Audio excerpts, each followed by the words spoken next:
تۆ متابعە ماکی تەلەڤیزیۆنی ئەما بینی وڵی ئەمە تەلەڤیزیۆنی گۆبین بەرنامەکەشم زۆر پێ خۆشە بە قورعان هاتووەچیت ئەوە زانتارۆکە توێ بە پیلوێگەی ناو مندارە لە خۆ مندار دێن ێزان زامژمژێ چوکلیتە زۆری نێکات ئەوە مژمژەیە زۆری نێک ئالمهم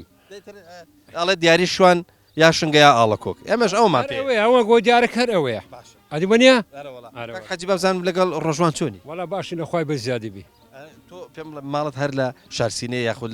لە شاریش ماڵت هەیە ئەمن مارم بەس لێرانەیە ئەوانە ئێرانە ئای ئەوە مرچی منە ئێرە ئەوەش خانیمە ئەوە خانی منە تۆ پێم دڵت پێی خۆشە بێرە وەڵا پێم بەهشتی سەدنیایە دوو بەهشت هەنە بەهشتی ئەو سەری ئەو بەهشتش خی گەورەی شڵا لێت تێک نایە شڵا زیاتر بۆ ئاوادانەکە یاڕبی خی گەورە هەموو هەرج گوندەچی سۆلبی ئاوادان بی تۆ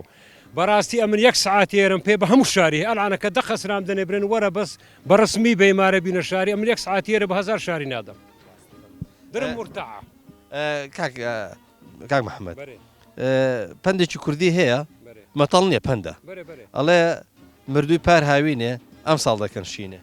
مردوی پار هاوینی ئەم سار دەکەنشینێ وڵای زە پارەکە هاوینێ ئەو جیا و گۆڕشتە نەبوو ئەو دار و بارە نەبوو یعنی زۆر شت یعنی ئەلان گەشایتەوە بەهارە برێم دار و بارە برێم میوەزە ئەنواشتە برێم